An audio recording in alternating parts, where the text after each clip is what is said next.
тоого чыга турган болсо койчулар же охотниктер, мергенчилер канчалык көчкү, кар көчкү коркунучу бар билгиси келсе, жаштакай эле ошол сайдын этегинен же жанынан өзүнө безопасный коопсуз жерди алып алып, карды казып, мынакей карды казып алып эле, карды акырын кол менен мындай кылып тартса, мына боштугу канча болуп атат. Мына уже бул чыгырып атат, көрдүңүзбү? Мына жабышкан жок да эми, как обычно мындай колубуз менен алабыз да, мына ойлой бериңиз, мына бош болуп атат.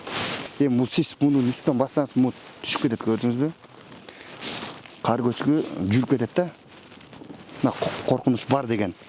Келип эле, шашпай эле карды казып эле, колубуз менен көрүп эле, мына бош бу. Значит, ал сайга же тоого чыкпай эле койгонуңуз оң болот да. Мына бассаңыз түшүп кетет мындай болчу. Мисалы үчүн 35 сантиметр бар бул жерде. 35 сантиметр уже асты чыгарып атат, бул уже көчкү коркунучу бар деген бул. Көчкү коркунучу бар, мына. Бассаңыз түшүп. Мынтип келип эле мындай кылса болду. Түшүп калды. Уже бул жакка баспай эле коюш керек, барбай коюш керек.